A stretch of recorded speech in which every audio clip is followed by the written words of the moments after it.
दृश्य र भ्रम।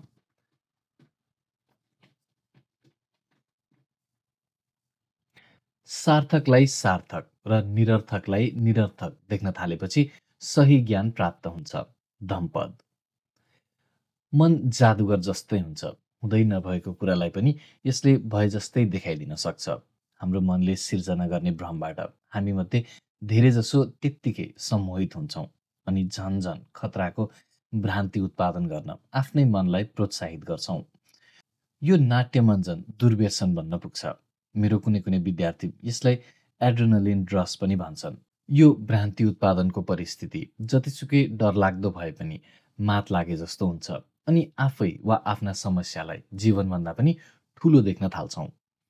त्यो जादुगरले टोपीबाट खरायो निकाल्दा ताली पिटे जस्तै हामी डरलाग्दा चलचित्र हेर्छौँ, जासुसी उपन्यास पढ्छौँ, अप्ठ्यारा सम्बन्धमा फस्छौँ, आफ्ना हाकिम वा सहकर्मीसँग झगडा गर्छौँ। यसबाट अनुभूत हुने तनावमा अचम्मैसँग हामी रमाउँछौँ। सम्भवतः मस्तिष्कको सबभन्दा पुरानो भाग सरीसृप खण्डको यसमा भूमिका हुन्छ।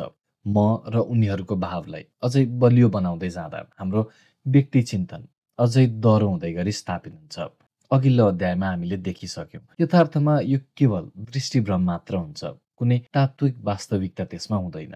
मैले केही संज्ञात्मक मनोविज्ञहरूसँग कुरा गरेको छु। उनीहरू मान्छेको मनलाई चलचित्रको प्रोजेक्टरसँग तुलना गर्छन्। प्रोजेक्टरले पर्दामा चित्रहरू प्रक्षेपण गरे जस्तै मनले पनि संज्ञाको एक खाले पर्दामा संवेदनात्मक घटना प्रवृत्तिलाई प्रक्षेपण गर्छ, जसले हामी बाहिरी संसारका सन्दर्भमा ग्रहण गर्छौँ। अनि अर्को खाले संज्ञात्मक पर्दामा विचार, भाव र संवेदनालाई प्रक्षेपण गर्छ, जसलाई हामी आन्तरिक संसार वा मसँग जोडेर हेर्छौँ। उनीहरूको यो धारणा निरपेक्ष र सापेक्षिक वास्तविकतालाई हेर्ने बौद्ध धारणासँग निकै नजिक छ। निरपेक्ष सत्य त शून्यता हो र शून्यता भनेको त्यो स्थिति हो जहाँ सबै अवधारणा अनेक क्षणिक अनुभूतिहरूको अविरल प्रभावका रूपमा बुझिन्छ। जब अवधारणा भनेको अनित्य परिस्थितिजन्य घटनाभन्दा बढी केही होइनन् भनेर बुझ्न थालिन्छ अनि म र अरूले भनेको द्वैत संरचना कमजोर हुन थाल्छ।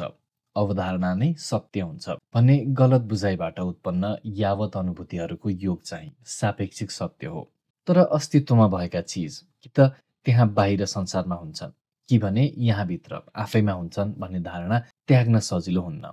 त्यसो गर्न सक्नुको अर्थ हुन्छ आफू रमाउने गरेका सबै भ्रान्तिलाई त्याग्न सक्नु र आफूले प्रक्षेपण गरेका हरेक कुरा, आफूले अरू ठान्ने गरेका हरेक व्यक्ति यथार्थमा आफ्नै मनका स्वतस्फूर्त अभिव्यक्ति हुन् भनी बुझ्न थाल्नु।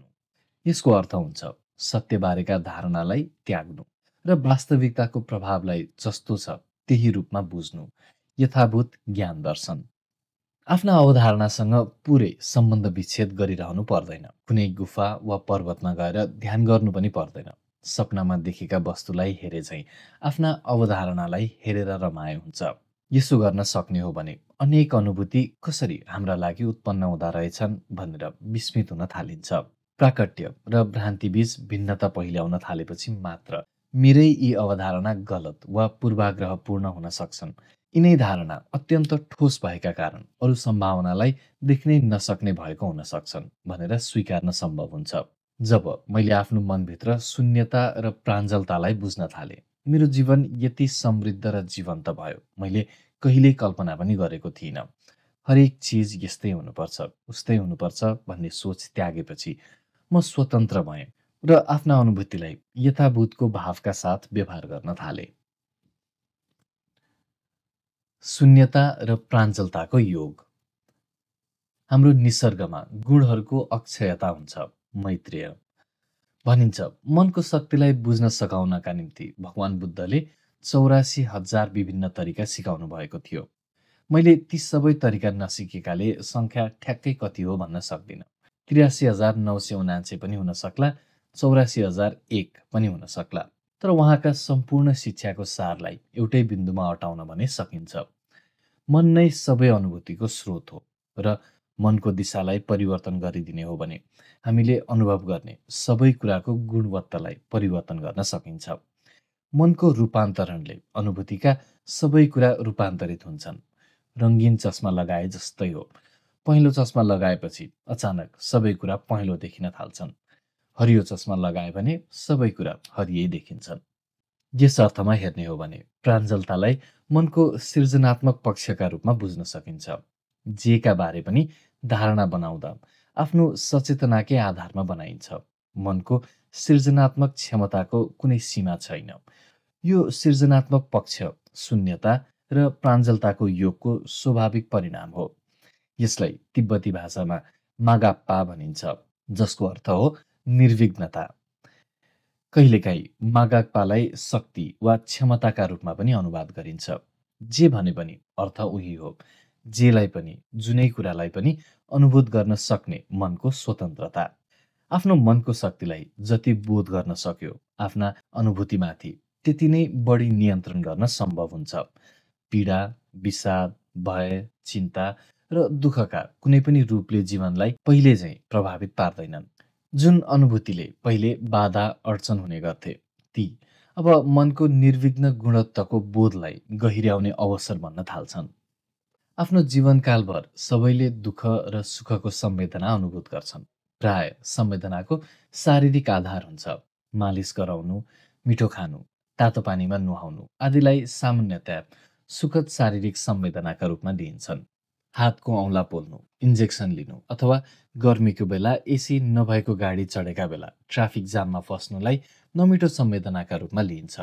तर यिनलाई सुखद वा पीडादायी कुन रूपमा अनुभूत गरिन्छ भन्ने कुरा शारीरिक संवेदनामै निर्भर हुने हुँदैन। तिनलाई कसरी ग्रहण गरिएको छ भन्नेमा निर्भर हुन्छ। उदाहरणका लागि कोही कोही गर्मी वा जाडो सहनै सक्दैनन्। गर्मी ठाउँमा जानु पर्यो भने त भुत्तुकै मर्छु भन्छन्।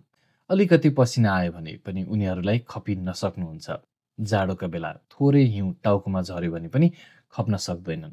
तर आफूले पत्याएको कुनै डाक्टरले दिनको 10 मिनेट सौनामा बस्यो भने स्वास्थ्य राम्रो हुन्छ भन्यो भने त्यसका निम्ति तुरुन्त तयार हुन्छौँ। पहिले सही नसक्नु लाग्ने कुराका निम्ति तयार हुने मात्र होइन, पैसा समेत तिर्न राजी हुन्छन्। अनि सौनामा बसेर सोध्छन्, आहा कस्तो मजा, खलखल पसिना आउँदैछ है मलाई। गर्मी र पसिनाबारे आफ्नो धारणा परिवर्तन गर्न राजी हुने बित्तिकै यसरी सबै फेरिन्छ। गर्मी होस् वा पसिना, आखिर यी त घटना प्रवृत्ति न हुन् जसलाई निश्चित अर्थ दिएको हुन्छ। केही गरी डाक्टरले सौनापछि चिसो पानीले नुहाए भने रक्त सञ्चारलाई राम्रो गर्छ भनिदिए भने त्यो चिसो खप्न पनि उनीहरू तयार हुन्छन्। अझ वाह क्या फुर्ती आउने रहेछ है पनि भन्छन् होला। मनोविदहरू यस किसिमको रूपान्तरणलाई संज्ञात्मक पुनर्संरचना भन्छन्। ध्येय र ध्यानका माध्यमले कुनै पनि अनुभूतिको अर्थ पीडादायी वा असह्यबाट सुखद र स्वीकार्यमा रूपान्तरित गर्न सकिन्छ। समय बित्दै जाँदा संज्ञात्मक पुनर्संरचनाले मस्तिष्कमा नयाँ नयाँ स्नायुवीय मार्ग स्थापित गर्छन्, खास गरी लिम्बिक प्रणालीमा, जहाँ पीडा र सुखका अधिकांश संवेदनालाई पहिचान गर्ने र केलाउने काम हुन्छ। हाम्रा धारणा साँच्चै विगत अनुभव र वर्तमान अपेक्षामा आधारित हुने भएपछि त केमा कसरी केन्द्रित हुने भन्ने कुरा अनुभूतिको निर्धारणमा महत्त्वपूर्ण हुने नै भयो। कुनै कुरा सत्य हो भन्ने कुरामा जति बढी विश्वास भयो, आफ्नो अनुभूतिको तहमा त्यो त्यति नै सत्य हुन पुग्छ।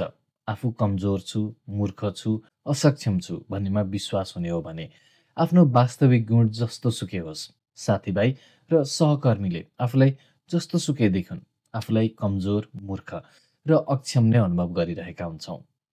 आफ्ना अनुभूतिलाई आफ्नै प्रक्षेपणका रूपमा बुझ्न थाल्दा के हुन्छ? वरिपरिका मानिससँग र आफूले भयावह ठानेका परिस्थितिसँग डराउन छाड्दा के हुन्छ? एक किसिमले भन्ने हो भने केही पनि हुँदैन, तर अर्को किसिमले हेर्दा भने सब थोक हुन्छ। 7. करुणा। अपरिमित करुणा स्वतस्फूर्त भएर भ्रान्तिका कैदी बनेका प्राणतिर बढ्छ। कालु रिम्पोछे। कल्पना गर्नुहोस्, तपाईँ आफ्नो सम्पूर्ण जीवन एउटा मात्र बन्द झ्याल भएको सानो कोठामा बिताइरहनु भएको छ। धुलोले डम्म ढाकेको झ्यालको फोहोर सिसाबाट फिटिक्क उज्यालो पस्दैन। तपाईँलाई लाग्न सक्छ सिङ्गो संसार नै एउटा भयावह अन्धकार ठाउँ हो, जहाँको अनौठो प्राणी तपाईँको झ्यालमा डरलाग्दा छाया फ्याँक्दै विचरण गरिरहेका हुन्छन्। तर मानौ कुनै दिन अलिकति पनि पानी छचल्किएर झ्यालको त्यो सीमामा पर्यो रे, वा हुरी बतासपछि परेको पानीका बाछिटाले भिजाइदियो रे। अब तपाईँलाई त्यो पानी पुस्न मन लाग्यो। त्यो अलिकति पुस्ने बित्तिकै त्यहाँ जमेको धुलोको पत्र पातलो हुन्छ अनि त्यो सिसाबाट अलिकति उज्यालो भित्र पस्छ। त्यो देखेर तपाईँमा कौतूहल जाग्छ। अझै बढी पुस्न मन लाग्छ। पुछेपछि झन् धेरै उज्यालो भित्र पस्छ अनि तपाईँलाई अचानक लाग्छ, होइन, यो संसार भन्ने चिज त्यति अँध्यारो र डरलाग्दो त रहेनछ कि क्या हो? यो झ्यालै पो फोहोर हो कि? धाराबाट थप पानी र 2-4 टाला ल्याएर पुरै सफा नहुन्जेल झ्यालको ऐनालाई बेसरी पुस्नुभयो भने कोठाभरि पुरै उज्यालो छाउनेछ र डरलाग्दा छाया फ्याँक्दै झ्याल बाहिर हिँड्ने ती अनौठा प्राणी त आफू जस्तै मानिस पो रहेछन् भन्ने थाहा पाउनुहुन्छ। अनि तपाईँको चेतनाको गहिराईदेखि नै तीसँग सम्बन्ध गाँच्न, बाहिर निस्कन, उनीहरूसँगै हिँड्न तीव्र इच्छा जाग्नेछ। वास्तवमा तपाईँले फेरेको त केही होइन नि, संसार उही छ, मानिस उनै छन्, उज्यालो उही हो। ती सधैँ यस्तै थिए। तिनलाई तपाईँले देख्न मात्र सक्नुभएको थिएन, दृष्टि अवरुद्ध भएका कारण। जब छर्लङ्ग देखियो, सबै कुरा फेरियो। बौद्ध परम्परामा यसैलाई करुणाको उदय भनिन्छ। अरूका अनुभूतिलाई बुझ्न सक्ने र तिनलाई आत्मसात गर्न सक्ने नैसर्गिक क्षमताको जागरण। करुणाको जीव विज्ञान। जोसँग यथेष्ट करुणा छ उनैले बुद्धका सबै शिक्षा प्राप्त गरेका हुन्छन्। पूर्ण धर्मधारणी सूत्र। करुणाबारे बौद्ध बुझाइ चलन चल्तीको अर्थभन्दा अलि फरक छ। बौद्धहरूका निम्ति करुणा भनेको अरूका निम्ति दुखी हुनु मात्रै होइन। तिब्बती शब्द निङ जेले हृदयको प्रत्यक्ष विस्तार भन्ने बुझाउँछ। निङ जेको सबभन्दा नजिकको अनुवाद सायद प्रेम होला, तर निष्काम प्रेम जसमा कुनै राग हुँदैन। यसबापत केही फिर्ता पाउने कुनै अभिलाषा हुँदैन। तिब्बती अर्थमा करुणा भनेको सबै प्राणीसँगको स्वतस्फूर्त स्वभाव हो। तपाईँलाई जस्तो भइरहेको छ मलाई पनि त्यस्तै हुन्छ, मलाई जे भइरहेको हुन्छ तपाईँलाई पनि त्यस्तै हुन्छ। जीव विज्ञानका हिसाबले हेर्दा आफ्नो अस्तित्व रक्षा र स्वस्थका निम्ति प्राप्त अवसरको उपयोग गर्न सक्ने सरल संयन्त्र प्राप्त हुन्छ हामीलाई। इतिहासका पाना पल्टाउँदा हामी पाउँछौँ कमजोर प्राणीका रगतले लेखिएका हिंसाको कथाले भरिएका हुन्छन् ती। तर हामीलाई हिंसा र क्रूरतातर्फ ढकेल्ने त्यही जीव वैज्ञानिक बन्दोबस्तले हिंसा नियन्त्रण गर्ने मात्रै होइन, अरूका हितका निम्ति आफ्नै जीवनको समेत बेवास्ता गर्दै सत्कर्म गर्ने उत्प्रेरित गर्ने भावना पनि दिएको हुन्छ। सन् 2003 को MLI सम्मेलनका बेला हार्वर्डका प्रोफेसर जेरेमी केगनले भनेका एउटा कुराले मलाई छक्क पारेको थियो। उनले भनेका थिए, जीवन रक्षाको नैसर्गिक वृत्तिमा हिंसा उन्मुक्तभन्दा धेरै शक्तिशाली जीव वैज्ञानिक पक्षधर्ता छ, दया, करुणा, प्रेम र पालन पोषणको। दोस्रो विश्वयुद्धका बेला आफ्नै जीवन जोखिममा पारेर नाजीहरूबाट जोगाउँदै युरोपका यहुदीलाई आश्रय दिएका धेरै कथा मैले सुनेको छु। युद्ध, भोकमरी र निरङ्कुशताका शिकार बनेका मानिसलाई मद्दत गर्न आफ्नो खुसीलाई तिलाञ्जली दिइरहेका आजका नामवीरहरूका कथा पनि सुनेको छु। धेरै बुबाआमा आफ्ना बच्चाको शिक्षाको निम्ति सकेको खर्च गरिरहेका हुन्छन् र उनीहरूका खेलकुद, सङ्गीत लगायतका अन्य गतिविधिका लागि प्रशस्त समय दिइरहेका हुन्छन्। यस्ता बलिदानले के देखाउँछ भने व्यक्तिगत भय र चाहना भन्दा पनि माथि अन्य जीव वैज्ञानिक बन्दोबस्त हुने रहेछ। हामीले बनाएको समाज र सभ्यताले कम्तीमा पनि गरिब, कमजोर र असहायको सुरक्षा गर्नुपर्छ भन्ने आदर्शलाई मान्छ। यो कुराले पनि प्रोफेसर केगनको भनाइलाई बल पुर्याउँछ। नैतिकताको भाव आफैमा मानव जातिको जीव वैज्ञानिक विशेषता हो। उनको भनाइ भगवान बुद्धका शिक्षाको सारसँग पूर्ण रूपले मिल्छ। यथाभूत ज्ञान दर्शन अनेक घटना र वस्तुलाई जे जस्तो देखिन्छ त्यही रूपमा देख्न जति सक्षम हुँदै गयो, अरूका निम्ति आफ्नो हृदयको द्वार खोल्न उति नै मन लाग्दै जान्छ। पीडा र बेखुसी अनुभूत गर्नु त आफ्नै वास्तविक निसर्गलाई नचिन्नाले हो भन्ने थाहा पाउने बित्तिकै मैले प्राप्त गर्न थालेको शान्ति र प्राञ्जलता सबैले अनुभूत गरून् भन्ने स्वतस्फूर्त चाहना हाम्रो ऊर्जा बन्न थाल्छ। असहमत हुने सहमति। पिरो बिउबाट पिरै फल निस्कन्छ अनि गुलियो बिउबाट गुलियै। सुरज सूत्रका प्रश्न। मानिसहरू बीचका असमझदारी प्राय एकअर्काको ध्येयबारे स्पष्ट नहुँदा जन्मिन्छन्। हामी के गर्छौँ वा के भन्छौँ भन्नेमा आफ्ना कारण हुन्छन्। आफूलाई जति जति करुणाबाट निर्देशित हुन दियो, क्षणभर टक्क अडिएर अर्को मानिसको स्थितिलाई बुझ्ने प्रयत्न गर्यो, द्वन्द्वको सम्भावना उति नै टल्दै जान्छ। समस्या उब्जिनै भने पनि लामो सास फेरेर खुला मनले कुरा सुनिदिने हो भने कसैको पनि हार वा जित नभई सबै सन्तुष्ट हुने गरी द्वन्द्वलाई प्रभावकारिताका साथ व्यवस्थापन गर्न सक्षम भइन्छ। मेरा एकजना तिब्बती साथी थिए भारतमा। उनका छिमेकीको एउटा छुच्चो कुकुर थियो। भारतका कतिपय ठाउँमा आँगन वरिपरि एकदम अग्ला पर्खाल हुन्छन्, ढोका भने सानो हुन्छ। मेरो साथी र उनको छिमेकीका आँगनमा पस्ने ढोका सँगसँगै थिए। जब जब उनी बाहिर निस्कन्थे, छिमेकीको कुकुर उनको सातो लिने गरी भुक्दै रौँ ठाडो पार्दै बाहिर निस्कन्थ्यो।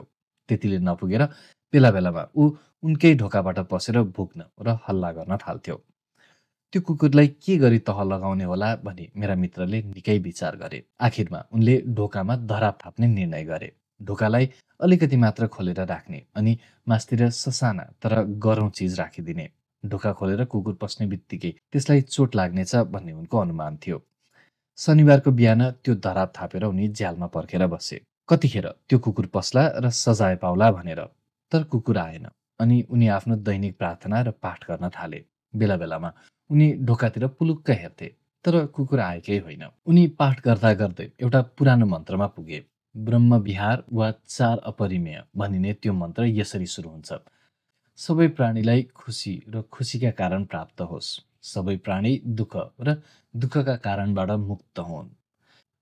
यो मन्त्र उच्चारण गर्दा गर्दै उनलाई झट्ट होस आयो। त्यो कुकुर पनि त एउटा प्राणी हो। त्यसरी जानी जानी उसैलाई धराप थाप्नु त दुःख दिनुभयो।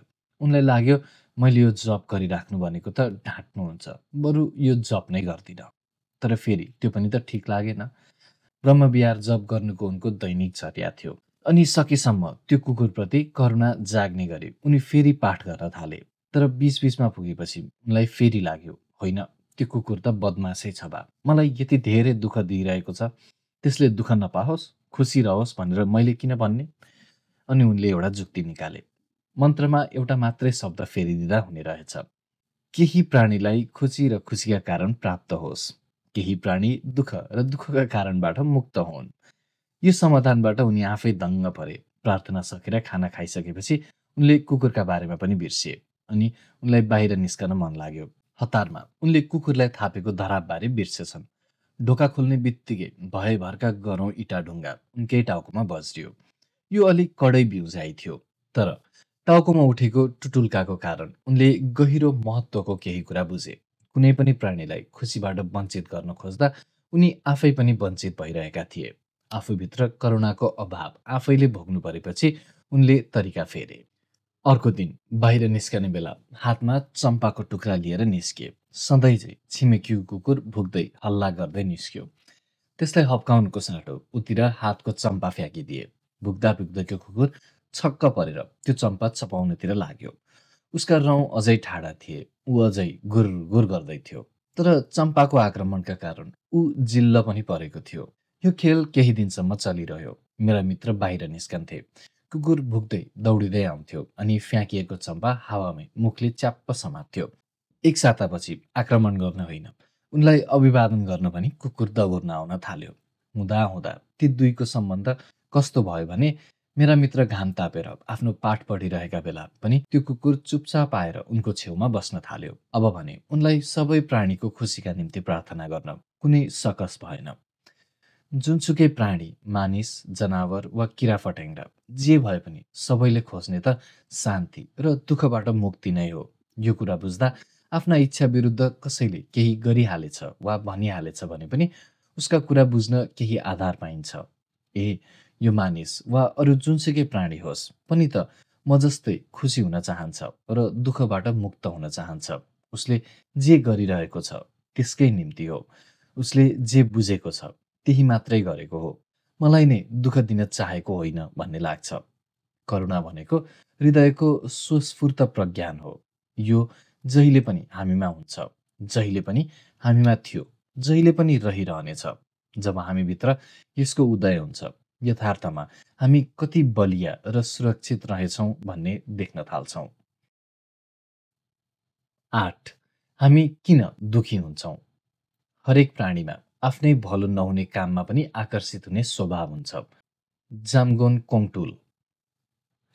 संसारभरका 20 भन्दा बढी देशमा 10 वर्ष जति बौद्ध शिक्षा दिँदै हिँड्ने क्रममा मैले अनेक आश्चर्यजनक र राम्रा कुरा देख्न पाएको छु।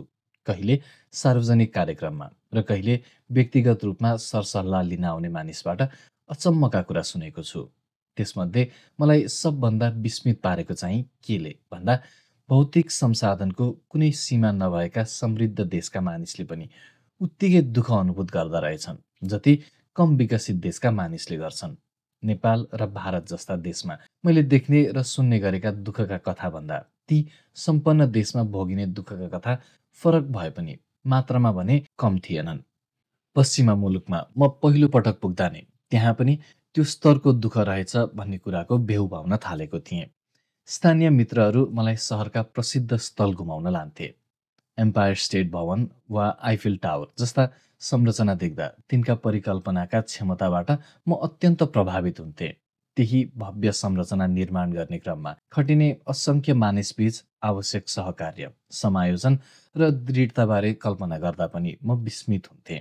तर कतिपय अवलोकन स्थलमा पुग्दा त्यहाँ तारबार र सुरक्षाकर्मी देखिन्थे। यस्तो राम्रो ठाउँमा पनि सुरक्षाकर्मी किन चाहिएको होला भनेर म छक्क पर्थेँ।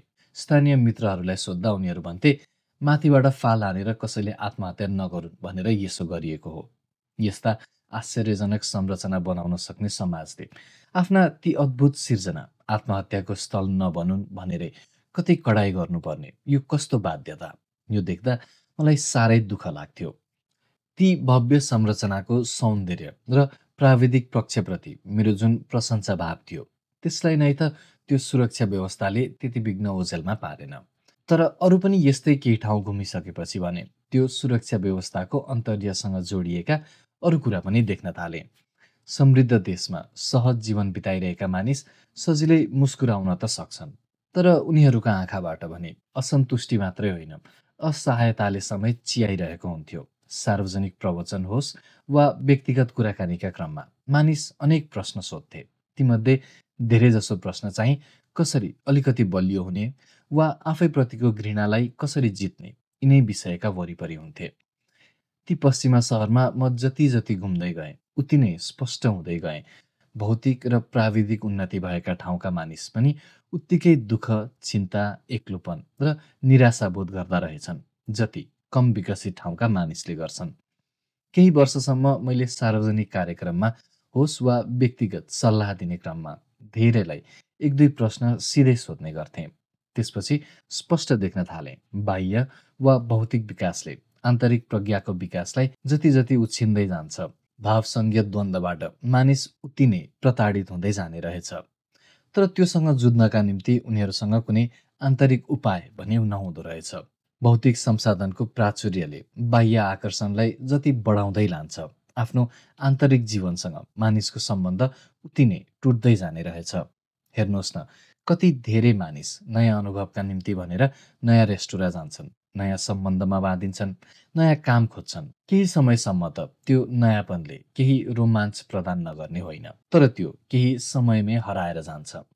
नयाँ अनुभूति, नयाँ मित्र, नयाँ जिम्मेवारी सबै सामान्य लाग्न थाल्छन्। सुरुका सबै खुसी त्यत्तिकै बिलाएर जान्छन्। अनि उनीहरू नयाँ उपाय सोच्लान्। ल, अब समुद्र किनारमा जानु पर्यो। फेरि केही समयका लागि त्यो काम लाग्छ। न्यानो घाम, पानीको मज्जा, नयाँ नयाँ मानिसहरूसँगको भेटघाट, जेटस्की वा प्यारासेलिङ जस्ता नयाँ खेल। तर केही समयपछि समुद्र किनार पनि दिक्क लाग्दो हुन थाल्छ। उही पुरानै गफ दोहोरियै छ। छालामा टाँसिएको बालुवाले पनि घोच्न थाल्छ। घाम पनि कि चर्को हुन्छ कि बादलले छोप्छ। समुद्र पनि चिसो लाग्न थाल्छ। अनि फेरि अर्को देश, अर्को समुद्र तट। मनले आफ्नै एउटा मन्त्र निर्माण गरे जस्तो हुन्छ। म टाहिटी जानु पर्यो। टाहिटी, टाहिटी। समस्या त के भने जे छन् सबै अस्थायी छन्। जति पनि घटना प्रवृत्ति छन् ती सबै कुनै न कुनै कारण र परिस्थितिका परिणाम हुन्। त्यसैले अन्ततोगत तिनमा परिवर्तन त हुन्छ नै। खुसीको अनुभूति जगाउने भित्री कारण नै परिवर्तन भएको छ। तर मानिस कि त बाह्य परिस्थितिलाई वा कुनै मानिस, कुनै ठाउँ, मौसम आदिलाई दोष दिन थाल्छन्, कि भने आफैलाई मैले अलि होस पुर्याएर बोल्नु पर्थ्यो कि म कतै अन्यत्र पो जानु पर्थ्यो कि आदि।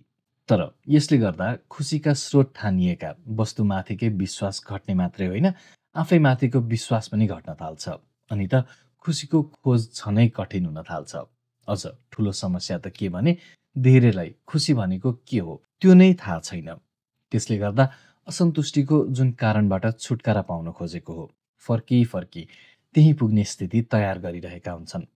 केलाई खुसी भन्ने, केलाई बेखुसी भन्ने, अनि तिनका कारण के होलान्? अब यी प्रश्नलाई अलि नजिकबाट हेरौँ। भाव शरीर। टेनिस खेल्दा कुनै केन्द्र नभए जस्तै भावनाको पनि कुनै केन्द्र हुँदैन। Richard Davidson. भावहरू सिर्जना गर्नमा शरीरको ठूलो भूमिका हुन्छ, हामीले सोचे भन्दा। इन्द्रिय बोधबाटै त्यो प्रक्रियाको सुरुवात हुन्छ। हामीलाई थाहा भइसक्यो, इन्द्रियहरूबाट मस्तिष्कमा सूचना प्रवाह हुन्छ, जहाँ कुनै वस्तुको अवधारणात्मक प्रतिनिधित्व स्थापित हुन्छ। हामीमध्ये धेरैले के ठानेका हुन्छौँ भने कुनै वस्तुलाई इन्द्रियद्वारा ग्रहण गरेपछि त्यसको पहिचान हुन्छ। पहिचान भएपछि त्यसबाट एक खालको संवेगात्मक प्रतिक्रिया जन्मिन्छ। त्यो संवेगात्मक वा भावनात्मक प्रतिक्रिया शारीरिक प्रतिक्रियामा अनुदित हुन्छ।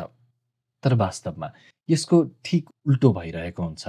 थ्यालेमसले मस्तिष्कको माथिल्लो तहको विश्लेषकीय भागमा सूचना प्रवाह गरेकै बेला एमिगडोलालाई पनि सावधान गराइरहेको हुन्छ।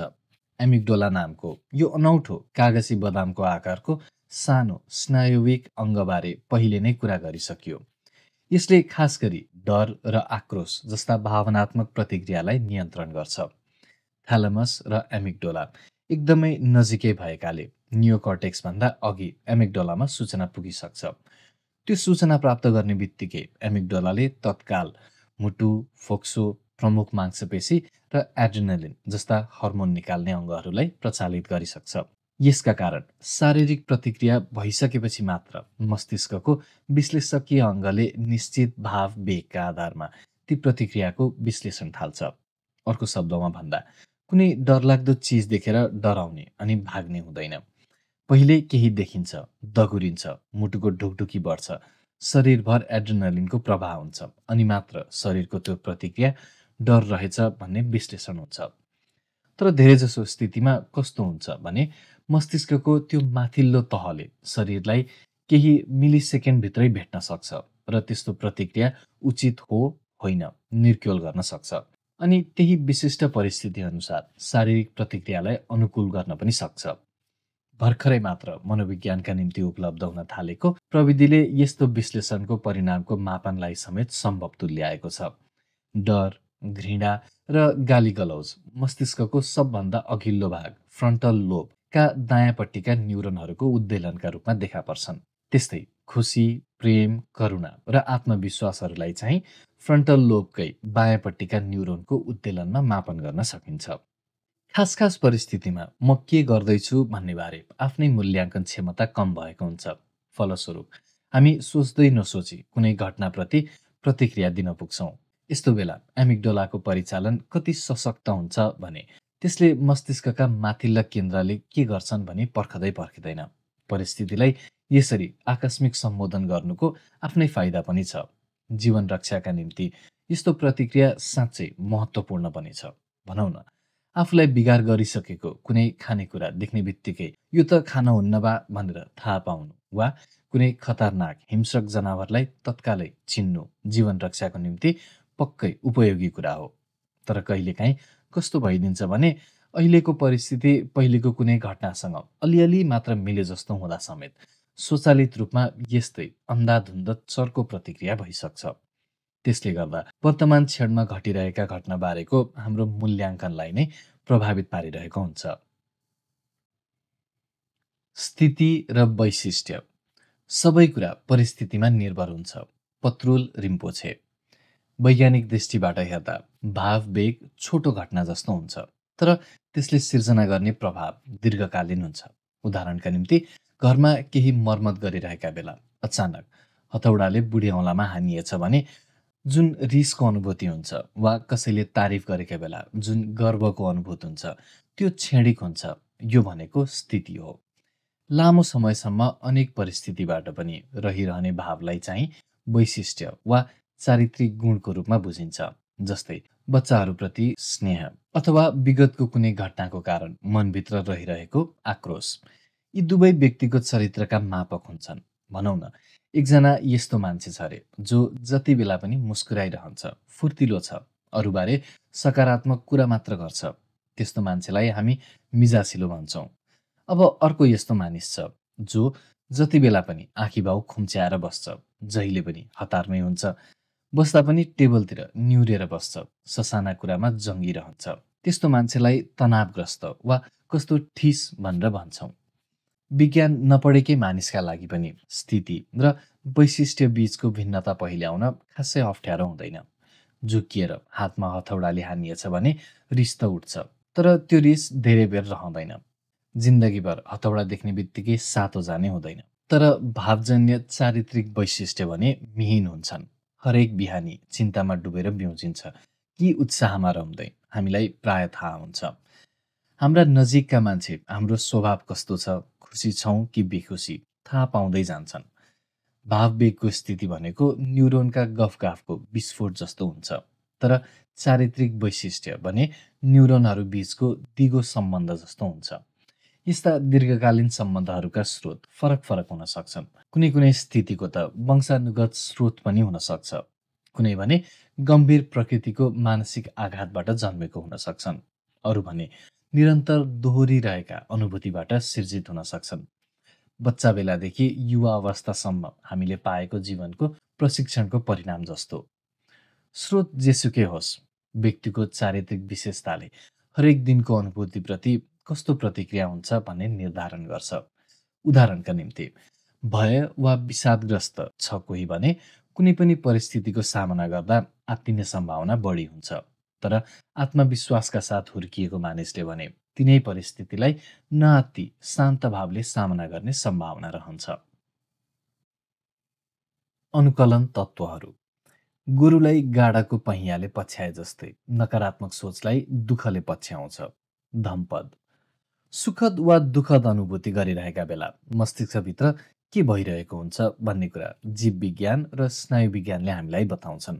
बौद्ध मार्गले भने यस्ता अनुभूतिबारे व्याख्या गर्ने मात्रै होइन, हाम्रा विचार, भाव र धारणालाई कसरी परिवर्तन गर्ने भनी बाटो पनि देखाउँछन्। यो बाटोमा हिँडेर हामी आधारभूत तहमा, कोशिकाहरूकै तहमा आनन्द, शान्ति र स्नेहले भरिएका मानिस बन्न सक्छौँ। भगवान बुद्धले सिकाए चाहिँ ध्यानस्थ भएर आत्मगत तवरले हेरौँ, अथवा आधुनिक प्रयोगशालामा प्राप्त प्रविधिको सहयोगले वस्तुगत किसिमले हेरौँ। यो चित्त भनिने चिज दुई आधारभूत घटनाको गतिशील योगका रूपमा प्रकट भइरहेको हुन्छ। एक, निर्मल चेतना, केही घटिरहेको छ भन्ने कुराको स्वाभाविक होस। अर्को, अनुकूल तत्त्व, हामीले के कुरालाई इन्द्रिय ग्रहण गर्छौँ र यसप्रति कस्तो प्रतिक्रिया दिन्छौँ भन्ने कुरालाई निर्धारण गर्ने प्रक्रिया। अर्को शब्दमा भन्दा सबै मानसिक प्रक्रिया तत्क्षणको विशुद्ध अनुभूति र लामो समयदेखि विद्यमान स्नायविक सम्बन्धबाट सिर्जित क्रियाकलापका योग हुन्छन्। मेरा गुरु साल्जे रिम्पोछे बारम्बार एउटा शिक्षा दोहोर्याउने गर्नुहुन्थ्यो। कुनै पनि घटना वा वस्तुप्रति स्वचालित एवं स्वभावजन्य प्रतिक्रिया जन्माउने यिनै अनुकूल तत्त्वहरूले हो। हामी साँच्चै खुसी हुन चाहने हो भने यिनैलाई चिन्न मात्र होइन, यीसँग सहकार्य गर्न पनि सिक्नुपर्छ। यी शिक्षाको सार के हो भने यी अनुकूल तत्त्व साँच्चै ज्याद्रा हुन सक्छन्। आग्रह पूर्वाग्रहबाट मुक्त भएर कुनै पनि कुरालाई यथाभूत ज्ञान दर्शनका भावले हेर्न सक्ने हाम्रो दृष्टिलाई नै यिनले धुमिल बनाइदिन सक्छन्। भनौँ न, कोही हामीतिर हेरेर कराइरहेको छ अरे। यस्तो परिस्थितिमा यो मानिस ठुलो स्वरले यस्ता शब्द उच्चारण गरिरहेको छ भनी ठान्नु निर्मल चेतना हुन्छ। कस्तो उल्लु रहेछ भन्नु भनेको चाहिँ हाम्रो संवेगात्मक प्रतिक्रिया हुन्छ। यी दुई बीचको भिन्नता छुट्याउन हामी समय खर्चिनै चाहँदैनौँ। यस्तोमा प्राय के हुन्छ भने यो निर्मल चेतना र संवेगात्मक प्रतिक्रियालाई एकै ठाउँमा पोको पारेर हामी यो मान्छे बेवकुफ रहेछ त्यसैले यसरी कराइरहेको छ भन्ठान्छौँ। तर एक कदम पछाडि सरेर त्यो परिस्थितिलाई अलि वस्तुवादी ढङ्गले हेर्न पनि सकिन्छ नि। त्यो मानिस कराइरहेको कुनै आपद विपदमा परेर पो हो कि ऊ चिच्याउनु कराउनुको हामीसँग कुनै सम्बन्ध नहुन पनि त सक्छ।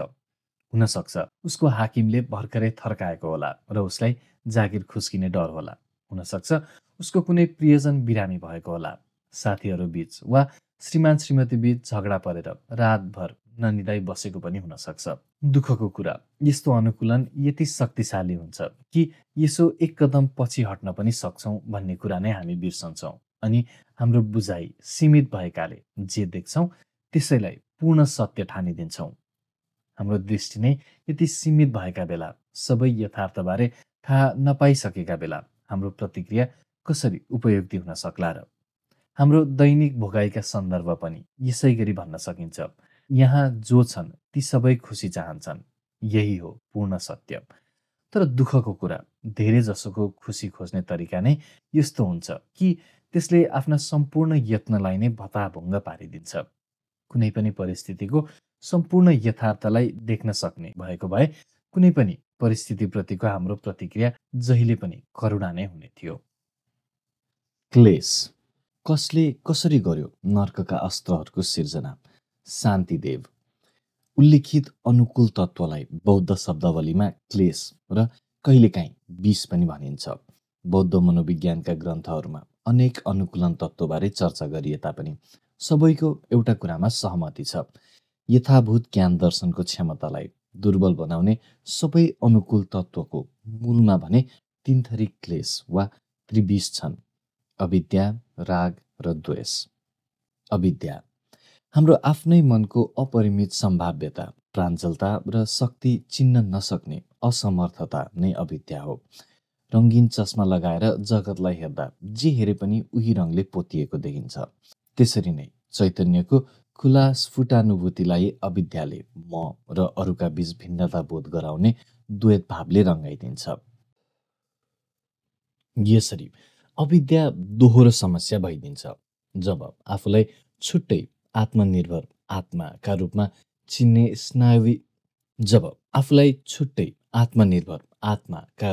चिन्ने स्नायविक स्वभावको निर्माण हुन्छ। स्वाभाविक रूपमा जे आत्मा होइन त्यो त सबै अन्य हुने नै भयो। त्यो अन्य भनेको जे पनि हुन सक्छ, टेबल, केरा, अर्को व्यक्ति, अझ यो आत्माले अनुभूत गरिरहेको भाव वा सोचिरहेको विचार पनि। हामीले अनुभूत गरिरहेका हरेक कुरा एक किसिमले पराई हुन पुग्छन्।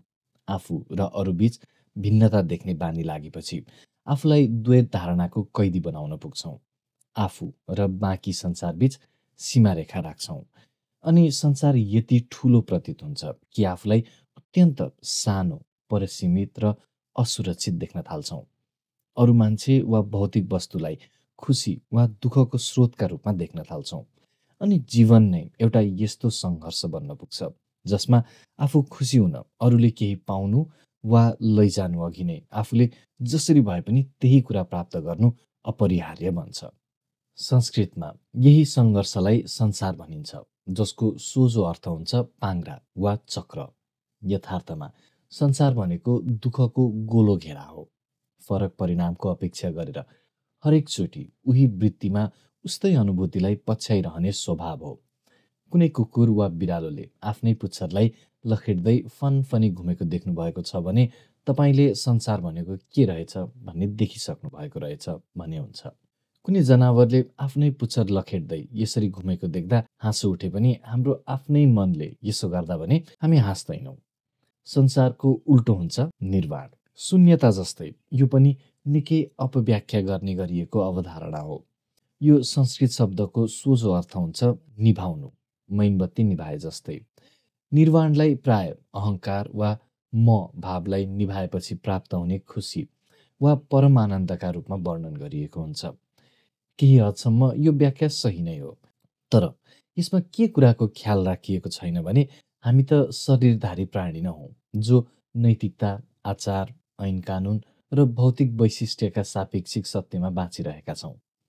यी सापेक्षिक वैशिष्ट्यको वास्तै नगरी यो जगतमा बाँच्ने प्रयत्न गर्नु भनेको गाह्रो काम मात्र होइन, मूर्खतापूर्ण पनि हुन्छ। आफ्नो दाहिने हात चल्छ कि बायाँ हात भन्ने कुराको वास्ता नगर्नु भने जस्तो। त्यो त निरर्थक यत्न हुन्छ नि, होइन? दुःखद वा सुखद सबै खाले अनुभूतिलाई सचेतताका विभिन्न आयामका रूपमा स्वीकार गर्ने अलि फराकिलो धारणा चाहिँ बरु निर्वाणलाई अक्षर सठिक रूपमा बुझ्न उपयोगी होला। धेरैजसो मानिस स्वाभाविक रूपमा सुखको आरोह सुन्न चाहन्छन्, तर मेरा एक विद्यार्थीले भने चाहिँ बिथोभनको सिम्फोनीबाट अवरोह जति जम्मै हटाइदियो भने सङ्गीतको के हाल होला। संसार र निर्वाण दुवैलाई दृष्टिकोणका रूपमा बुझ्नु बेस होला। संसार भनेको त्यस्तो दृष्टिकोण हो जसले अनुभूतिलाई दुःखद वा सुखद भनी छुट्याउने गर्छ। निर्वाण चाहिँ चित्तको त्यो आधारभूत वस्तुनिष्ठ स्थिति हो जहाँ कुनै आग्रह बिना अनुभूतिको स्वीकार्यता हुन्छ। यथाभूत यसले हाम्रो व्यक्तिगत जीवनसँग मात्रै होइन, सम्पूर्ण सत्व जगतको सबै प्राणीहरूको जीवनसँग जोडिएका समस्या समाधानका निम्ति समाधानको ढोका खोलिदिन्छ। अब 3 क्लेश मध्येको दोस्रोको चर्चा गरौँ, राग। अरूबाट भिन्न मको अवधारणा भनेको वस्तुतः एउटा जीव वैज्ञानिक प्रक्रिया हो भनेर माथि नै चर्चा गरिसकियो। न्युरोनहरूबीच गफगाफको एउटा यस्तो ढाँचा जसमा स्नायु प्रणालीका अन्य भागले निरन्तर के कुराको सङ्केत पाइरहेका हुन्छन् भने हामीमध्ये हरेक व्यक्ति छुट्टै र स्वतन्त्र अस्तित्व भएका प्राणी हौँ, जसलाई आफ्नो अस्तित्व रक्षाका निम्ति विभिन्न चिजको आवश्यकता पर्छ। भौतिक शरीरमा रहने भएकाले साँच्चै अक्सिजन, खाना, पानी आदि जस्ता केही चिज नभई हुन्न पनि। अझ यसबाहेक नवजात शिशुहरू बाँच्न निश्चित मात्रामा लालन पालन पनि नभई हुँदैन। कसैको स्पर्श चाहिन्छ, कसैले कुराकानी गरिदिनुपर्छ, अर्थात् हुर्किनका लागि बच्चालाई उसको अस्तित्वको मान्यता चाहिन्छ। तर समस्या त्यति बेला उब्जिन थाल्छ जब यी अत्यावश्यक जैविक आवश्यकता जीवन रक्षाका निम्ति मात्र सीमित रहँदैनन्। यिनको आवश्यक सामान्यकीकरण हुन थाल्छ। बौद्ध शब्दावलीमा यस्तो सामान्यकीकरणलाई राग वा तृष्णा भनिन्छ। अविद्या जस्तै यसको आधार पनि विशुद्ध स्नायविक हुन्छ। उदाहरणका लागि भनौँ न, जब हामी चकलेटलाई सुखदायी भनेर ग्रहण गर्छौँ, चकलेट र शारीरिक सुखानुभूति बीच बराबरीको स्नायविक सम्बन्ध जोडिदिन्छौँ। चकलेट आफैमा असल वा खराब भन्न खोजेको होइन। चकलेटमा थुप्रै तत्त्व छन् जसले शारीरिक सुखानुभूति सिर्जना गर्छन्। तर चकलेटसँगको हाम्रो जुन स्नायविक लगाव बन्छ, समस्या चाहिँ त्यसबाट निस्कन्छ। रागलाई धेरै किसिमले दुर्व्यसन अर्थात् परिपूर्णताको भ्रम सिर्जना गर्ने बाहिरी वस्तु वा अनुभूतिसँग तुलना गर्न सकिन्छ। राग पनि अन्य दुर्व्यसन चाहिँ झन्झन चर्को हुँदै जान्छ। आफूले चाहना गरेको केही वा कसैलाई पाउँदा हुने जस्तो सुकै सन्तुष्टि पनि लामो समय रहँदैन। आज वा यो महिना वा यो वर्ष जे कुराले वा जसले हामीलाई खुसी दिएको छ त्यो आफै परिवर्तन भइछाड्छ। सापेक्षिक वा समृद्धि सत्यमा भएको एउटै मात्रै अपरिवर्तनीय भनेकै परिवर्तनशीलता मात्र हो। भगवान बुद्ध रागलाई सागरको नुनिलो पानी पिउनु सरह भन्नुहुन्थ्यो। जति पियो तिर्खा उति नै बढी लाग्छ। त्यसै गरी रागबाट अनुकूलित भएपछि जति भए पनि हामीलाई पुग्दैन। विशुद्ध सुखानुभूति र क्षणिक सुखदायी वस्तुबीच भिन्नता देख्ने क्षमता नै ह्रास हुन्छ। फलस्वरूप खुसीका निम्ति हामी कुनै बाह्य वस्तुमा निर्भर हुने मात्रै होइन, त्यो निर्भरतामा अनुकूलित गराउने स्नायविक ढाँचालाई नै झन बलियो बनाउन आफै अग्रसर हुन्छौँ। चकलेटका ठाउँमा अरू जतिवटा वस्तु राखेर हेरे पनि हुन्छ। कसै कसैका निम्ति सम्बन्ध नै खुसीको साँचो हुन सक्छ। यस्ता व्यक्तिका नजरमा कोही आकर्षक लागेछ भने जसरी भए पनि उसको नजिक पुग्न कोसिस गर्छन्। तर केही गरी सम्बन्ध भइहालेछ भने चाहिँ त्यो सम्बन्ध आफूले सोचे जस्तो सन्तोषजनक हुँदैन। किन त? किनभने उनीहरूको त्यो चाहनाको उद्देश्य बाहिरी वस्तु हुँदैन, मस्तिष्कका न्युरोनहरूले बुनेका कथा मात्र हुन्छन् र त्यो कथा क्रमशः खुल्दै जान्छ। आफूले चाहेको कुराबाट पाउन सक्ने भनी कल्पिएको र पाइएनछ भने के गुम्ला भन्ने डरको बीच अनेक तहमा। कतिलाई लाग्न सक्छ अचानक भाग्य खुलेर कुनै चिट्ठा परेछ भने साँच्चैको खुसी प्राप्त होला। तर फिलिप ब्रिङप्यान भन्ने एकजनाले गरेको अनुसन्धानबाट देखियो भर्खरै मात्र कुनै चिट्ठा जितेको मानिस यस्तो सौभाग्य नपाएकाहरूका कन्ट्रोल समूहभन्दा बढी खुसी हुने रहेनछन्। उनीहरूले नै बताए अनुसार चिट्ठा परेपछि तत्काल त खुसी लाग्यो, तर जब त्यो तात्कालिक खुसी सलाउँदै गयो, साथीभाइसँगको गफगाफ, कसैले गरेको तारिफ वा पत्रिका पढ्दा हुने जस्तो दैनिक जीवनका ससाना खुसी समेत हराएर गए रे। यो अनुसन्धानले मलाई एउटा कथाको सम्झना भयो। केही समय अघि मात्रै मैले सुनेको यो कथा चिठा परेका एकजना बुढा मानिसबारे थियो। करिब 10 करोडको चिठाको टिकट उनले किनेका रहेछन्। तर टिकट किनेको केही समयपछि नै उनलाई हृदयघात भयो र अस्पतालमा भर्ना भए।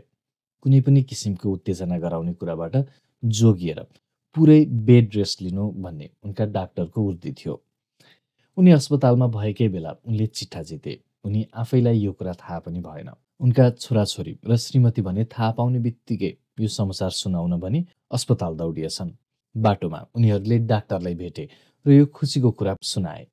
कुरा सुनिसकेपछि डाक्टरले तत्काल यो कुरा बिरामीलाई नसुनाउनु भने। यो खुसीबाट हुने उत्तेजनाले मुटुमा असर पनि पार्न सक्छ र उहाँको मृत्यु पनि हुन सक्छ। होइन, राम्रो खबरले गर्दा उहाँलाई स्वस्थ हुन झन मद्दत गर्ला कि भनेर बिरामीका छोराछोरी र श्रीमतीले वाद विवाद पनि गरे। आखिरमा डाक्टरले नै बिस्तारै मुटुमा असर नपर्ने गरी यो कुरा सुनाउँदा बेस होला भन्ने कुरामा उनीहरूबीच सहमति भयो। उनीहरूलाई बाहिरै छाडेर डाक्टर बिरामीको कोठामा पसे। उनको स्वास्थ्यबारे केही सोधपुछ गरिसकेपछि गफगाफ गरे चाहिँ उनले सोधे, जिन्दगीमा कहिल्यै चिठा किन्नु भएको छ? अस्पताल भर्ना हुनु ठिक अघि मात्र आफूले चिठा किनेको कुरा बुढा मानिसले बताए। डाक्टरले सोधे, चिठा परिहालेछ भने तपाईँलाई कस्तो लाग्छ? खै परेछ भने बेसै भयो, परेनछ भने पनि ठिकै छ उनले भने।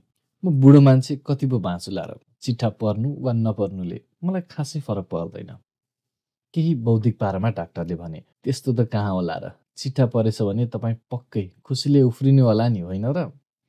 बिरामीले भने, साँच्चै भन्ने हो भने मलाई अलिकति सन्चो मात्रै बनाउनुहोस्, त्यसको आधा पैसा म तपाईँलाई नै दिउँला। डाक्टरले हाँस्दै भने, होइन होइन, त्यस्तो नसोच्नुहोस्, मैले त त्यत्तिकै सोधेको पो त। तर बिरामीले भने ढिपी नै गरे, होइन, मैले साँच्चै भने हौ, मलाई सन्चो पारिदिने हो भने म पक्का पक्की त्यसको आधा तपाईँलाई नै दिन्छु। डाक्टर फेरि हाँसे र जिस्किँदै भने, लौ न त, उसो भए मलाई आधा दिने भनेर कागजै गरिदिनुहोस् न त। बुढाबाले भने, ल भइहाल्छ नि। अनि ओछ्यानको पल्लोपट्टि रहेको टेबलसम्म लम्किएर कागज र कलम टिपे। बिस्तारै आफ्नो कमजोर हातले उनी लेख्न थाले र चिट्ठामा परेको रकमको आधा भाग डाक्टरलाई दिने भनेर साँच्चै कागज नै गरिदिए। डाक्टरले त्यो मन्जुरीनामा पढे। त्यसपछि त्यसमा सही साप समेत देखेपछि सित्तैमा यति धेरै पैसा हात पर्ने विचारले उनी यति उत्तेजित भए कि त्यहीँ ढले र मरे। डाक्टरको हाल देखेर बिरामी चिच्याउन थाले। बाहिर भएका उनका परिवारजनलाई लाग्यो डाक्टरले भनेको ठिकै रहेछ कि क्या हो, समाचार सुनाउन नहुने पो थियो कि। कोठाभित्र पस्दा त उनी आफ्नै ओछ्यानमा थपक्क बसिरहेका थिए। डाक्टर पो भुइँमा लमतन्न थिए। अस्पतालका डाक्टर र नर्स आएर ढलेका डाक्टरलाई बचाउने यत्न गर्न थाले। यता बिरामीका परिवारले भने उनलाई बिस्तारै चिठाको कुरा सुनाए। उनले कुनै प्रतिक्रिया देखाएनन्। उनलाई त्यो समाचारले केही हानि गरेन। केही दिनपछि उनको स्थिति अझै सुध्रियो र अस्पतालबाट डिस्चार्ज भए। नयाँ धन पाएर उनी खुसी नै थिए, तर त्यसप्रति उनको कुनै राग थिएन। अर्कोतिर ती डाक्टरको भने अचानक यति धेरै पैसा आउने कुरामा यति धेरै राग पलायो कि उनी त्यो भाववेग तान्नै नसकेर बिते। द्वेष। राग जति बलियो भयो त्यसले उत्तिकै बलियो डर जन्माउँछ। कि त आफूले चाहेको कुरा पाउन्न कि भन्ने डर हुन्छ, कि पाइसकेको कुरा गुमाउँछु कि भन्ने डर। यो डरलाई बौद्ध शब्दावलीमा द्वेष भनिन्छ। यसको अर्थ हो अनित्यताका कारण हुने अवश्यम्भावी परिवर्तनको अस्वीकार्यता, जबकि अनित्यता नै वास्तविकताको स्वत्व हो। हामी म भाव वा आफ्नो अहमलाई चिरस्थायी र स्वतन्त्र ठान्छौँ। यथार्थमा भने सबै कुरा परिवर्तनशील छन्, अन्तर्निर्भर छन्। आफ्नो त्यो म सुरक्षित होस् भनेर अवश्यम्भावी परिवर्तनलाई नै रोक्ने निरर्थक यत्न गर्छौँ, भयभरको बल लगाएर। कुनै बेला तत्कालका निम्ति पूर्णता वा सिङ्गोपन प्राप्त भए जस्तो पनि लाग्छ हामीलाई। यस्तो बेला अब सबै कुरा जस्ताको तस्तै रहिरहन्, केही पनि परिवर्तन नहोस् भन्ने चाहना जाग्छ। यस्तो पूर्णताको भाव जगाउने कुनै कुराप्रति जति चर्को राग भयो त्यो गुमाउने डर त्यत्तिकै चर्को हुन्छ र गुमेपछि हुने दुःख पनि त्यत्तिकै असह्य हुन्छ। द्वेष भनेको अनेक हिसाबले आफ्नै पराजयको स्वसिद्ध भविष्यवाणी जस्तो हो। द्वेषका कारण हामी जे जस्तो व्यवहार गर्न बाध्य हुन्छौँ, तिनले शान्ति, स्थायित्व र सन्तुष्टि प्राप्त गर्ने हाम्रा यत्नको असफलतालाई नै सुनिश्चित गरिरहेका हुन्छन्। आफू बेसरी आकर्षित भएको कुनै व्यक्तिका सामु कस्तो व्यवहार गरिन्छ भनेर एकछिन कल्पना गर्नुहोस् त। उसका सामु शालीन, सुसंस्कृत, आत्मविश्वासले भरिएको व्यक्तिका रूपमा प्रस्तुत हुन खोजिन्छ होला, होइन? वा हुन सक्छ उसको सामु पर्ने बित्तिकै बोली बन्द भएको उल्लुका रूपमा प्रस्तुत भइएला। उसले अरू कसैसँग हाँसेर गफिँदा ईर्ष्याले आहत भएर आफ्नो त्यो ईर्ष्या र दुःखलाई सबैले देख्ने नै गरी प्रकट गर्ने पनि हुन सक्छ। के थाहा, तपाईँ अति अनुरुक्त भएको थाहा पाएर त्यो व्यक्ति नै तपाईँदेखि झन् भागी भागी हिँड्ने पो हो कि? आफूलाई परसीमित, कमजोर र अपूर्ण रूपमा चित्रण गर्ने स्नायवीय ढाँचालाई द्वेषले झनै बलियो तुल्याइरहेको हुन्छ। मनले सिर्जना गरेको हुन्छ यो अहमको स्वतन्त्रता। यो झुटो स्वतन्त्रतालाई महत्त्व नदिने धेरै कुरा हुन सक्छन्। त्यस्ता जुनसुकै कुरालाई पनि चुनौतीका रूपमा लिन थालेपछि कहाँ के कुरामा खतरा छ भनी पत्ता लगाउने काममा नै अति धेरै ऊर्जा खर्च गरिरहेका हुन्छौँ। सिङ्गै शरीर एड्रेनलिनले छप्प हुन्छ, मुटुको ढुकढुकी बढ्छ, भयभरका मांसपेशी तनक्क हुन्छन्, खलाती चाहिँ फोक्सो चल्न थाल्छ। यी सबै संवेदना तनावका चिन्ह हुन्। वैज्ञानिकहरू भन्छन् तनावले विषाद, अनिद्रा, पाचन प्रणालीका समस्या, छालाको रोग, थाइरोइड र मृगौलाका समस्या, उक्त रक्तचाप, उक्त कोलेस्ट्रोल लगायत विभिन्न समस्या निम्त्याउँछन्। भावनात्मक तहमा भने क्रोध र घृणाका रूपमा देखा पर्छन् द्वेष। आफूले अनुभूत गरेका बेखुसी वास्तवमा सबै मानसिक रूपमा सिर्जित चित्रमा आधारित हुन् भनेर हामी स्वीकार्दैनौँ। आफ्ना दुःखका निम्ति बरु कुनै व्यक्ति, कुनै वस्तु वा परिस्थितिलाई दोष लगाउनु चाहिँ स्वाभाविक हो भनी ठान्न पुग्छौँ। आफूले खोजेको कुरा प्राप्त गर्नबाट कसैले रोक्न खोजे चाहिँ लाग्दा त्यस्ता व्यक्ति अविश्वसनीय, छुच्चा लाग्न थाल्छन्। अनि कि त तीबाट टाढा रहन् कि भने तीमाथि प्रत्याक्रमण गर्नतिर लाग्छौँ। रिसको बन्दी भएका बेला जो पनि जे पनि शत्रु चाहिँ लाग्छन्। फलत आफूभित्रको संसारसँगै बाह्य संसार पनि झन्झन सानो भएर खुम्चिन थाल्छ। आफैमाथिको विश्वास हराउँछ। डर र असुरक्षाको भाव जन्माउने स्नायवीय ढाँचा झन्झन घनीभूत हुन्छ। सन्ताप कि अवसर पाइन सक्नु यो मनुष्य गतिको महत्ताबारे सोचौँ। जामगोन कोङटुल क्लेशलाई सजिलै नैतिकताको कमीका रूपमा लिने गरिन्छ। तर त्यसो भन्नु भनेको आफ्नै अवमूल्यन गर्नु हो। हामीमा भएको भाववेग, पीडा र सुखलाई खुट्याउने क्षमता मलाई त भित्रैदेखि यस्तो लागेको छ भन्ने अन्तर्स्फुरणका जस्ता खुबीले हाम्रो जीवन रक्षामा महत्त्वपूर्ण भूमिका निभाइरहेका छन्। यसले गर्दा हामी आफ्नो वरिपरिको संसारमा हुने सूक्ष्म परिवर्तनसँग समेत तत्काल अनुकूलित हुन सक्छौँ। यस्ता अनुकूलनलाई चेतनाको तहमा सूत्रबद्ध गर्न सक्छौँ। आफूलाई चाहिएका बेला निकाल्ने गरी स्मृतिमा भण्डारण गर्न सक्छौँ र नयाँ पुस्तालाई हस्तान्तरण समेत गर्न सक्छौँ। यस्तो असामान्य संवेदनशीलताले भगवान बुद्धको एउटा आधारभूत शिक्षालाई पुष्टि गर्छ। उहाँले भन्नुभएको थियो, स्वतन्त्रता र अवसरले भरिएको यो मानव जीवन कति महत्त्वपूर्ण छ, यसलाई प्राप्त गर्न कति गाह्रो र गुमाउन कति सजिलो छ भन्ने कुरामा मनन गर। मानव जीवनलाई तपाईँ ब्रह्माण्डीय परिघटना मान्नुहोस्, कर्मको फल ठान्नुहोस् वा कुनै अलौकिक सृष्टिकर्ताको सृष्टि, केही फरक पर्दैन। एकछिन टक्क अडिएर यो पृथ्वी नामको ग्रहलाई हामीसँगै कति धेरै किसिमका असङ्ख्य प्राणीले भोग गरिरहेका छन् भन्ने मात्रै सोच्नुभयो र तिनका बीचमा मानिसको सङ्ख्या कति प्रतिशत छ भनेर मनन मात्र गर्नुभयो भने पनि लाग्नेछ मानिस भएर जन्मिने सम्भावना कति कम हुँदो रहेछ। मानव मस्तिष्कको जटिलता र संवेदनशीलतालाई वर्णन गर्ने क्रममा आधुनिक विज्ञानले पनि बारम्बार सम्झाइरहन्छ। अरूको भावनालाई समेत बुझ्न र अनुभूत गर्न सक्ने मानिस भएर जन्मिने हामी कति भाग्यमानी। बौद्ध मान्यता अनुसार मानिसको संवेदनशीलताले एउटा अचम्मको चुनौती दर्शाउँछ। मनोविज्ञानमा आधारित कसैको बानी बेहोरा देख्न, बुझ्न कुनै सूक्ष्म दर्शक यन्त्र चाहिँदैन। धेरै टाढा जानै पर्दैन। बिग्रेका बनेका सम्बन्धहरूलाई हेरे पुग्छ। यसपालि त पहिले जस्तो हुँदैन भनेर कुनै नयाँ सम्बन्धको सुरुवात गर्छन् मानिस। तर केही साता, महिना वा वर्षपछि नै फेरि टाउको ठोक्दै भन्छन्, अरे यो सम्बन्ध पनि पहिलेको जस्तै हुन पुग्यो। व्यावसायिक जिन्दगी हेरे पनि हुन्छ। जति ढिलोसम्म काम गरे पनि गाली खाइरहनु पर्थ्यो। यसपालिको काम त त्यस्तो नहोला भनेर कुनै नयाँ काम थाल्छ कोही। तर त्यो नयाँ काममा उसको 3-4 महिना पनि बितेको हुँदैन। साथीभाइसँगको भेटघाटलाई समेत समय पाउन छाड्छ। अनि म त आजको डिनरमा आउन नभ्याउने भएँ यार, कति धेरै काम बाँकी छ भन्नुपर्ने हुन्छ बिचरालाई। जतिसुकै राम्रो गर्न चाहे पनि हामी पुरानै ढाँचा दोहोर्याउने तेह्र्याउने गरिरहन्छौँ। अपेक्षा भने फरक परिणामको गर्छौँ। कुराकानीका क्रममा वर्षौंदेखि मानिसबाट मैले सुन्दै आएको छु, साताभर काममा रहँदा कहिले यो हप्ता सिद्धिएला र छुट्टीका दिन यसो गरौँला उसो गरौँला भनेर सोच्यो। तर छुट्टी सिद्धिएपछि फेरि आफ्नै टेबलमा फर्केर अर्को साता चाहिँ पक्कै रमाइलो गरौँला भनेर कल्पिनु पर्ने हुन्छ। कुनै एउटा प्रोजेक्ट सिद्ध्याउन भनेर भयभरको समय खर्च्यो, कठोर परिश्रम गर्यो, तर त्यसको सफलताको आनन्द लिनै नपाई अर्को काममा फाल हाल्नुपर्छ। आराम नै गरिरहेका बेला पनि अघिल्लो साता, अघिल्लो महिना वा पोहोर साल घटेको कुनै घटना मनमा फनफनी घुमिरहेको हुन्छ। त्यो बेलाका हरेक दृश्य पुनरावृत्त भइरहेका हुन्छन् र त्यति बेला आफूले के गरेको भए ठिक हुन्थ्यो होला भनेर मनले सोचिरहेको हुन्छ। खुसीको कुरा के छ भने आफ्नो मनलाई निहाल्ने काममा अभ्यस्त हुँदै गएपछि आफूले भोगेका जस्तोसुकै समस्याको पनि समाधानको नजिक पुगिन्छ।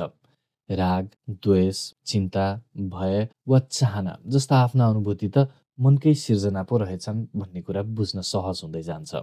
आफूभित्र लुकेको अपार आन्तरिक सम्पत्तिलाई बुझ्न जसले साँच्चैको यत्न गर्छन्, उनीहरूको बाह्य परिस्थिति जस्तोसुकै होस्, तिनले कुनै न कुनै किसिमको ख्याति, सम्मान र विश्वसनीयता प्राप्त गरेका हुन्छन्।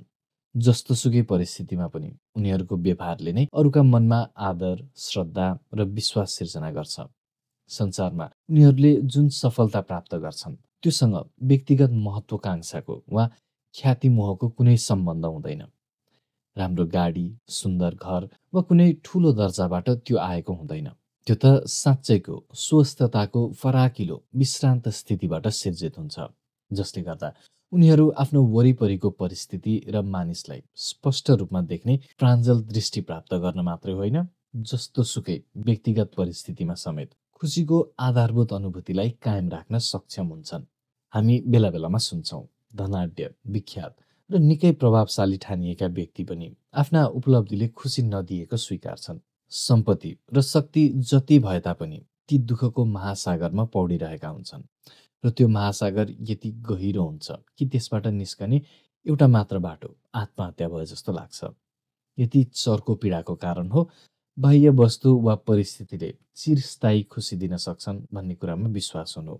साँच्चै चिरस्थायी शान्ति र सन्तुष्टि खोज्ने हो भने मनलाई विश्रान्तिमा राख्न सिक्नुपर्छ। विश्रान्तिमा रहँदा मात्र मनको नैसर्गिक गुण प्रकट हुन्छ। हिले पानीलाई सफा पार्ने एउटा सजिलो उपाय हो, त्यसलाई थिग्रिन दिनु। त्यसरी नै मनलाई स्थिर हुन दिँदा अविद्या, राग, द्वेष र सबै किसिमका क्लेश बिस्तारै थिग्रिन थाल्छन् अनि करुणा, प्राञ्जलता र चित्तको निसर्गको अपरिमित विस्तार प्रकट हुन्छ।